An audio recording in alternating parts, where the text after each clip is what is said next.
All right, we are live with another episode of the Embracing Joy podcast. And I'm so excited for our guest today, Dr. Josiah Charles. Is it Laurent or Laurent? Yes, or Dr. Charles, Dr. Charles. or Okay. Dr. Joseph. All Actually, right. Dr. Josya outside of my main job. Yeah. Perfect. Dr. Josya, thank you so much for joining us today. This is an episode that you do not want to miss. Or those of you that are watching the replay, this is an episode that you would want to share with your friends, your family, all the single people in your life, or people that may be struggling with dating and love. It can be complicated. And we're just so excited to have Dr. Josya with us today to talk about embracing joy in dating and love, especially for high achieving professional women who may have difficult. It can, of course, be difficult for everyone, but especially for women. Once you've reached a certain level of education or professional, you realize that it's not as easy as it may have been before. So I'm so excited to have our guest. I have an intro for you, so I'm going to introduce you as well. Mhm. Dr. Josiah Charles is a board certified. Dr. Josya Charles is a board certified family medicine physician. She attended Drexel Medical School in her hometown of Philadelphia. And after residency, she relocated to Miami, Florida, and she's served in different capacities. She's been an assistant professor at a medical school. She's also worked in the hospital. And she's also passionate about working for underserved and has worked in an underserved clinic as well. And now she is a dating and love coach. And she has a lot of experience with this, personal as well as helping clients. And she helps single professional women date with purpose so that they can meet their husband. And she's married and she has 2 sons. Would you like to add anything, Josie? No, I think you covered it all. I mean, the only other cool part is that I'm of Haitian descent. I like to tell people I was made in Haiti and born in the USA. Oh, nice. Okay. And so you were born in the USA, Yes, but made in Haiti. Okay. that's the story. Yes. That's nice. Okay. So you must have came, well, yeah, you were already in the belly when you came. Yeah, Well, of course, not the belly, but of course the uterus, but yeah. Well, yeah. yeah. Yeah. At least Yeah. sounds cool. Way cooler than saying in the uterus, right? I know we don't, we don't say I was in the uterus. Yeah, well, that's great. We have a lot, especially in Miami, we have a lot of Haitians. So represent Sac Passe to all of our Haitian listeners. And it's wonderful to have you with us. So we usually start with a warm-up game. It's a Mhm. quick game just to get our brain active and just not overthinking and just, so we can get in a state of flow. It's Sure. called Convergence and it's an improv game. So the game is you just will say the first word that comes to your mind. I say the first word that comes to my mind. We say them at the same time on the count of 3 and then we're trying to see if we can read each other's mind. So the next word it'll be something that connects the 2 words that we said on the first round. So on the next round, we'll say a word. So say I said apple and you said chair, something that connects chair and apple together, which would Hmm. be, I don't know, teacher, right? Maybe you gave the teacher apple for her, whatever. It could be something that may possibly connect the two in some capacity. Ready? Cool. All right. So on the count of 3, just say the first word that comes to your mind. You ready? Okay. 3, 2, 1. Love. Magic. What'd you say? Magic. Love and magic. Okay, that's good. So something that connects love and magic together. Hmm. Okay. Okay, ready? 1, 2, 3. Soulmate. Intention. What'd you say? Tension? Intention. Intention. Okay, intention and soulmate. Something that connects those two together. Or like a broader scope or something. So soulmate Hmm. and intention. Okay. What? 3, 2, 1. Destiny. Uh, Oh, it's okay. let's see. The Focus was first word. mine. Focus. Okay, so focus and destiny. Okay, focus and destiny, and put those two together. Oh, that's gonna be Mm. tough. Let's see. I know it's getting tough. It's getting tough.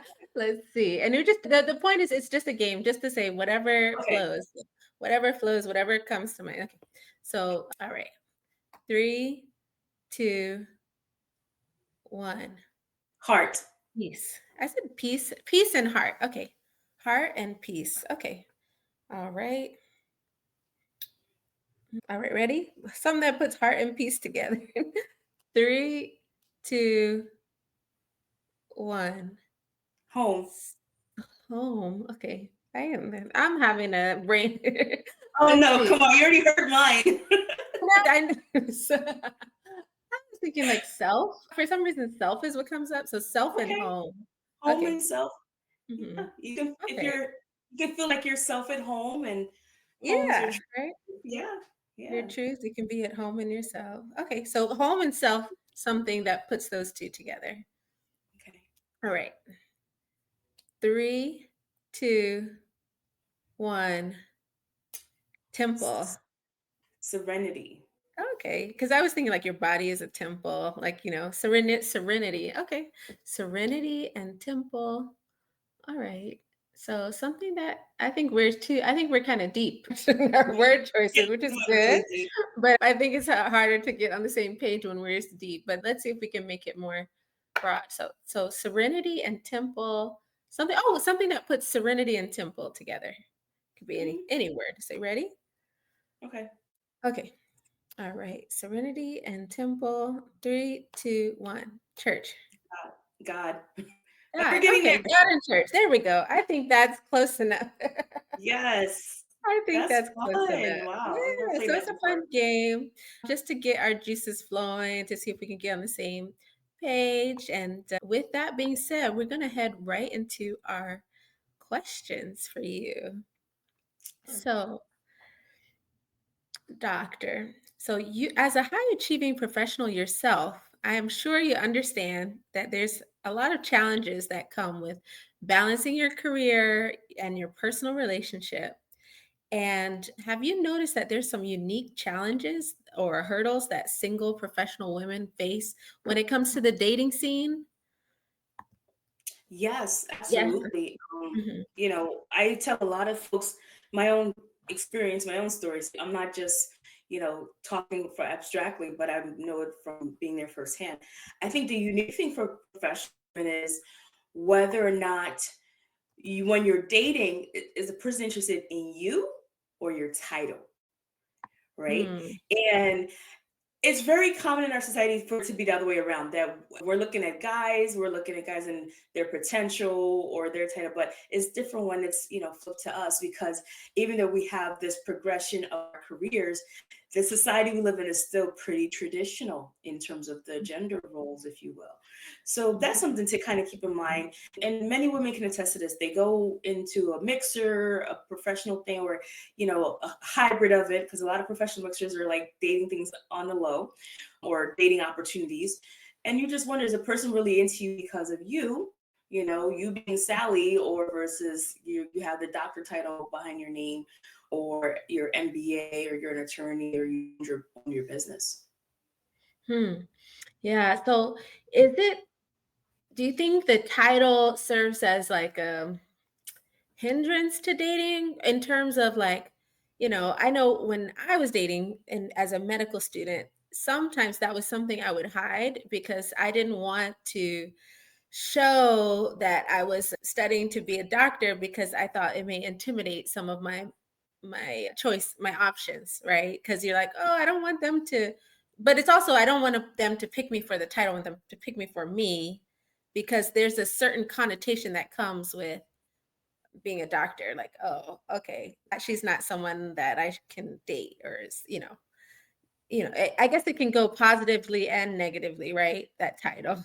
Absolutely. I think, dating in medical school is very different than dating once you already have your degree, right? Right. So there's definitely like you said, there's both ways to look at it. When you're still in the process, there's one part where I was super proud to be like, I have my degree, I'm a doctor, this is who I am. But again, but then that if you're leading with that, then people aren't really getting to know you. At the same time, you don't want to hide it. If it comes up in conversation, it comes up. But I don't think the first thing you say to someone in a social setting is necessarily what you do for a living, because that's not who you are, it's what you do. And especially in our field in medicine, we have been ingrained to tie our profession with our personal identity. It's not like I Mm, work as a doctor, it's I am a doctor, right. right? And you don't necessarily hear that in some other industries. People may, well, you do. Actually, it's a lot of professional ones. I am an attorney, I am a dentist, Mhm, I am a CEO. So a lot of mhm, high end folks have been ingrained to put the two together. And we need to learn to tease them out. Why is that important?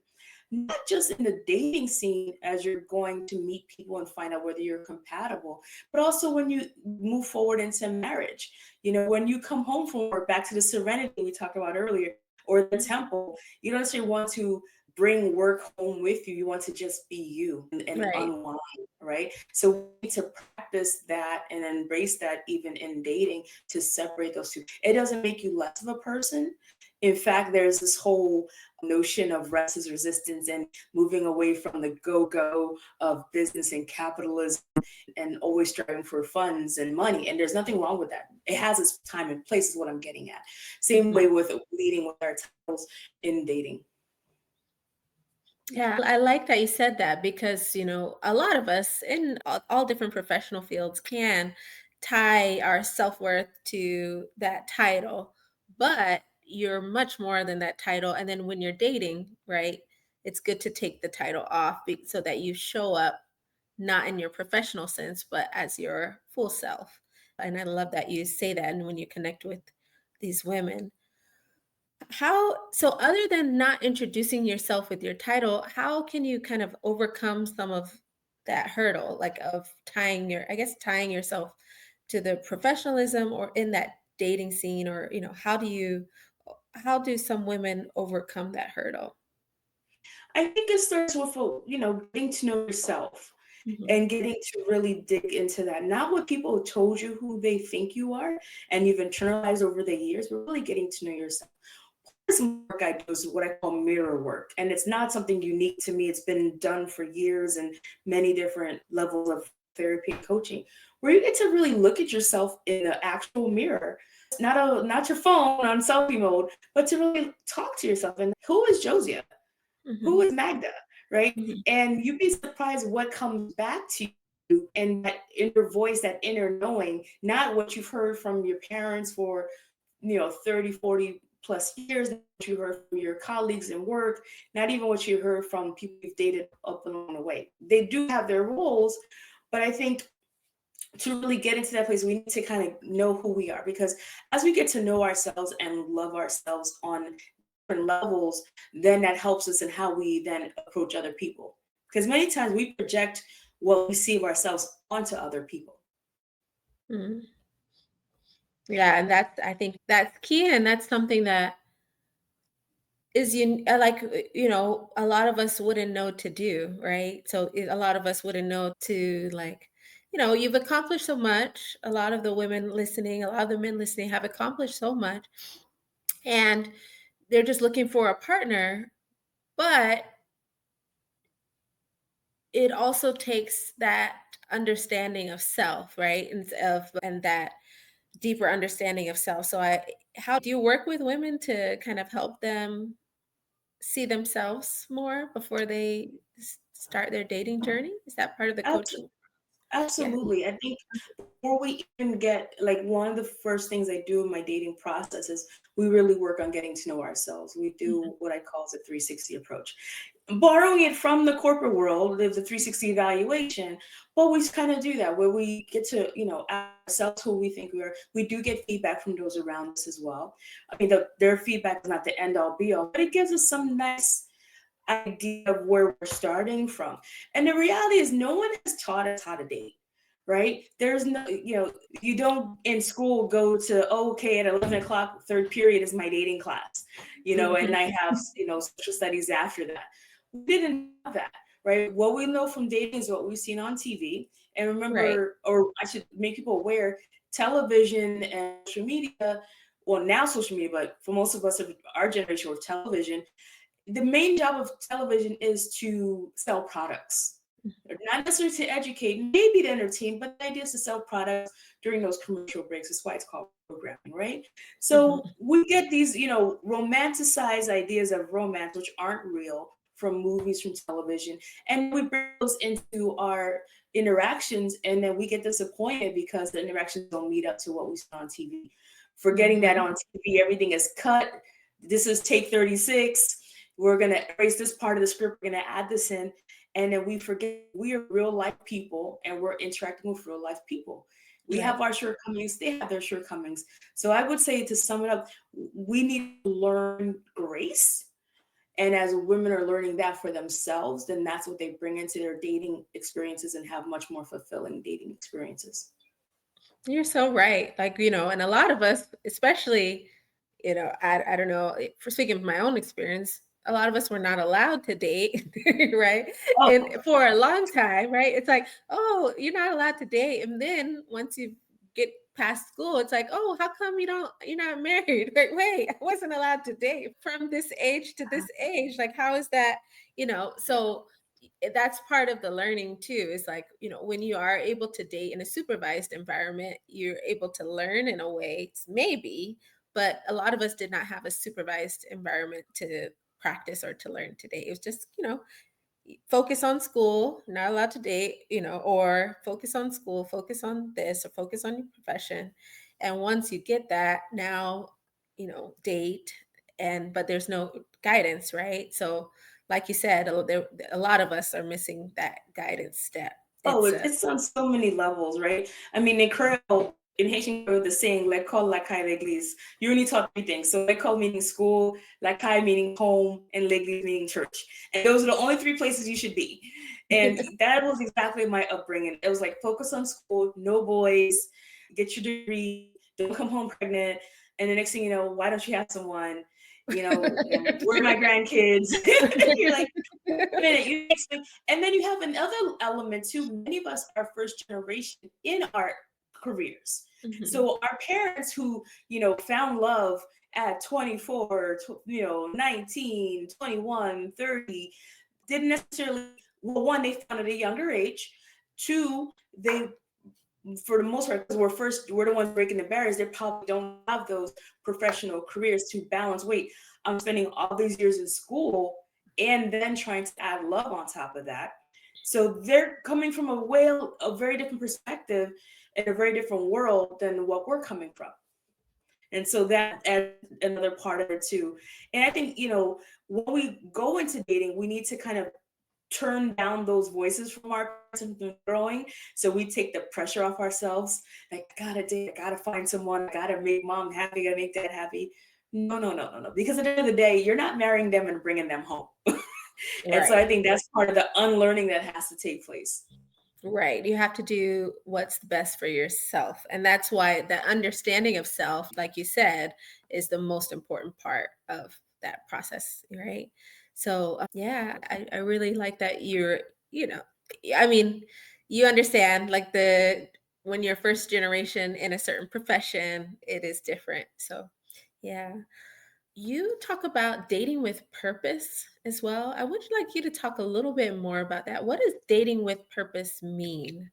And how does mindset help with dating with purpose? It kind of alludes to what I'm taking into what I said earlier about television and media and what we've been, ingrained for decades in our minds, right? Where, guy meets girl, they fall in love, they get married, and we have this kind of programming. And sometimes we do go into dating situations without purpose. We go like, oh, let's just see what happens. And yes, there has to be an element of allowing things to unfold naturally, but also if you go in without a clear intention, you're going to get what you put into it. There was a good while when I was dating and I was using dating apps. And actually, part of my program, I really get into the strategies and the secrets on how to really navigate them. But there was a point where I was attracting guys who only wanted one night stands, flings. You Mhm. find out they're married, and I'm like, what is going on? And then I had to dig deep within myself, realize I wasn't going in with the intention of looking for a partner that would lead to marriage. I Mhm. was like, and I had to be truly honest. Even though I said I wanted that, all my actions were contradictory to that. It's like saying you want to lose weight, but yet every day you're having that little piece of cake. Oh, it's so Mm. big. And your actions are not, and that's where the mindset goes in, right? To be honest with ourselves, not beating ourselves because we're having that cake or breathing, or, for me, I was giving off energy that wasn't towards a committed relationship, more towards casual, just Mhm. acknowledging it for what it is, and then changing the mindset, changing the behaviors so that you do get the results you're looking for. So I at one point then deleted all my apps. And then when I was, after I've done that soul searching, that dig deep inner work that I now do with a lot of women, when I was ready to get on the apps, within 2 weeks I met my now husband. I don't Wow. tell people they're going to meet their spouse within 2 weeks, but I feel like the intentionality allowed, and the foundation work allowed for that speed to meet the person that I've been with now for almost, we just celebrated our 7th year of marriage, and in a few weeks we'll celebrate 10 years together. Oh, that's wonderful. Thank Yeah. you. Yeah. So just putting out that intention and knowing that intention is, yeah, very important. And I like that you learned that and are able to help women with that. So you are very unique, Dr. Charles, because you're a physician and dating coach as well. So, I'm sure that there's not many physicians who are also dating coach, of course, but and you have such a unique perspective because you have a career in medicine. Are there any like lessons or principles like from your medical career having a certain approach that you find especially valuable when you coach women to be successful in their relationships? That's a great question. Yeah. I would say some of the experiences from being a physician, like, things like motivational interviewing, some actual skills Mhm. to help, because coaching, you don't give the person the answers, right? You Right. just kind of guide them and pull out of them the greatness that's within. Right. I always use example, LeBron is a great player, and he has a talent in and of himself, and a coach is just kind of refining what's already there. Mhm. I think it's the same in medicine. When I approach the coaching scene, similar to how I approach my patients in the healthcare setting, bringing greatness out from within, giving them permission to let their hair down, giving them permission to really speak things out loud, to explore. I mean, in a sense, it's a default of mine at work that I tend to run behind because I take that time. And I think that's the beauty of family medicine. That the training I had was to take time with patients, allow them to talk, allow them to explore, and many times they would come up with their own answers, and I'm supporting them. So the same thing applies in the dating scene. So as I'm working with women and talking through things with them, whether it's a specific dating scenario that they went through, or they're working through some of the exercises I give them, it's allowing them to kind of come up with the answers themselves and just give them a space and place to do that, because it's, again, not something that's really fostered. Many times we just people tell people get out there, go date, and without giving them time to really prepare for that, or even to come back and to review it in a non-biased way. Mhm. Yeah, that coaching and that motivational interviewing as far as like in the medical side is so important, and you're right, like in family medicine you're able to help, like I love that you say see the greatness that's already within them so that they're motivated and they're not coming from a place like, oh, I'm doing everything wrong, why do I do the, even in dating, like you can feel like, goodness, every time I feel like some people may feel like every time they try, it's just they're doing something wrong and it's not working for them. And, they may feel like they don't have what it takes to find someone. And but when you are encouraging and you provide guidance, and then they can come up with the steps to get out of that place and to date with intention, I think is key. And it comes from themselves and their own empowerment, not feeling like, oh, when you tell them something like, oh, I didn't do that right. And I didn't do this right. Oh, you're right. I should have done this. And, because it doesn't, a lot of times when we tell patients, like, you can just say, stop smoking, right? Or smoking is bad for you. It's not enough to get people to quit, right?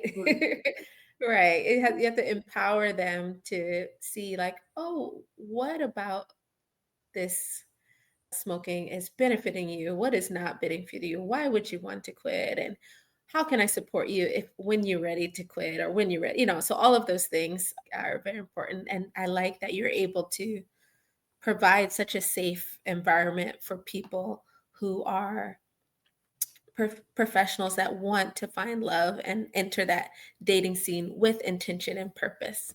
So, with that being said, we're on our wrap up questions. This has been a great interview. And, and it's been, dating and love is a part of joy and finding that peace and have a life that's completely fulfilled. And so, with that being said, who is a model for joy in your life? Most people won't believe me when I say this, but it's actually an uncle of mine passed away. Mhm. His name was Gene Eddy. His nickname was Toe. He was born deaf. Mm. And I remember saying this years ago at his funeral because he since passed away. He didn't work. He didn't get married. He didn't have kids. But this man had joy every day. Mhm. And even when we did communicate, it wasn't American Sign Language or anything standard by any means, because it was like a mishmash of Creole, Haitian Creole, and just gestures. And we just kind of had our own language, not just Mhm. with me as his niece, but also with my mother, who was his younger sister, and the rest of the family.